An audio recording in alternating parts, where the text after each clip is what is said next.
Shalom, shalom, bien-aimés dans le Seigneur. Rhapsodie des réalités du dimanche 14 septembre 2025. Notre thème d'aujourd'hui. En Christ, les promesses ont été accomplies. Alléluia. Notre verset d'ouverture est tiré de 2 Corinthiens 1, verset 20. Car, pour ce qui concerne toutes les promesses de Dieu, c'est en lui qu'est le oui. C'est pourquoi encore l'amen par lui est prononcé par nous à la gloire de Dieu. Alléluia.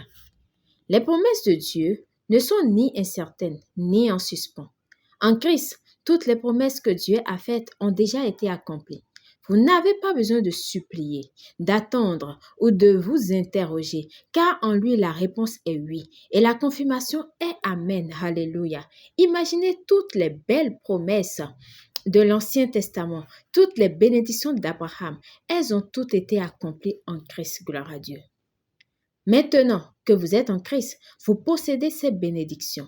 Vous avez reçu la promesse sur l'Esprit et la plénitude de la vie divine. Depuis hier, 1 verset 3 nous dit que sa puissance divine nous a donné tout ce qui contribue à la vie et à la piété au moyen de la connaissance de celui qui nous a appelés par sa propre gloire et par sa vertu. Toutes les bénédictions que vous pouvez imaginer, tout ce que vous pouvez contempler de bon en Jésus-Christ sont déjà vos possessions actuelles. Malheureusement, en raison de leur ignorance de cette réalité, certains chrétiens vivent comme s'ils essayaient encore d'obtenir ce que Dieu leur a déjà donné. Ils prient et pleurent parce qu'ils devraient simplement reconnaître et recevoir par la foi. Vous êtes nés dans un héritage incorruptible. Toutes choses sont à vous maintenant.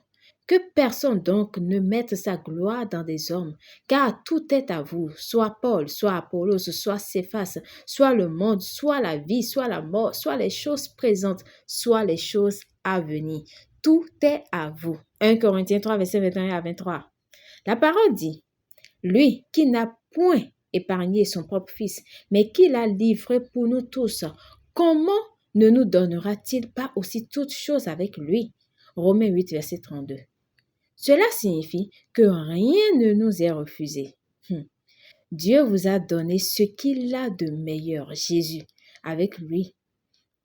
Il vous a donné gratuitement tout, la vie éternelle, la justice, la santé divine, la prospérité, la sagesse, la victoire, etc. Il est temps d'arrêter de chercher et de commencer à marcher dans les bénédictions. Profitez de votre héritage en Christ. Déclarez, toutes choses sont miennes, gloire à Dieu. Toutes les bénédictions et les faveurs divines sont miennes et j'en profite en temps réel. Si c'est écrit dans la parole, alors c'est déjà à vous. Prenez possession avec vos paroles. Réjouissez-vous comme quelqu'un qui a reçu. Agissez comme quelqu'un qui a hérité des bénédictions. Vous n'êtes pas un mendiant dans le royaume, vous êtes un possesseur. Toutes les promesses sont à vous et en Christ, elles sont accomplies. Gloire à Dieu, alléluia. Prière. Cher Père, quelle joie de savoir qu'en Christ, je possède toutes choses. Toutes les bénédictions et la faveur divine sont miennes et j'en profite en temps réel. Je marche dans la santé divine, la prospérité, la justice et la victoire. Rien ne manque dans ma vie. Je vis dans la plénitude de la bénédiction de Dieu. Au nom de Jésus. Amen. Pour une étude approfondie, nous lisons 2 Corinthiens 1, verset 20, Romains 8, verset 32, Galates 3, verset 13 à 14, 1 Corinthiens 3, verset 21 à 22. À présent, nous aimerions vous donner l'opportunité de recevoir le Seigneur Jésus-Christ comme Seigneur et Sauveur de votre vie, de l'accepter comme votre Maître, celui qui va vous guider à partir de ce moment. Quand vous le reconnaissez, quand vous croyez dans votre cœur et que vous le confessez de votre bouche, vous le reconnaissez en tant que Seigneur et Sauveur de votre vie. Alléluia. Et vous recevez également le Saint-Esprit qui pourra vous guider dans toutes les voies de Dieu pour vous. Et vous avez la vie éternelle. Parce que Jésus-Christ a dit, nul ne va au Père s'il ne passe par moi. Alors si vous croyez en lui, faites cette prière de tout votre cœur et de manière à vous entendre. Dites, ô Seigneur Dieu, je crois de tout mon cœur en Jésus-Christ, Fils du Dieu vivant. Je crois qu'il est mort pour moi et que Dieu l'a ressuscité des morts. Je crois qu'il est vivant aujourd'hui. Je confesse de ma bouche que Jésus-Christ est le Seigneur de ma vie à partir de ce jour. Par lui et en son nom, j'ai la vie éternelle.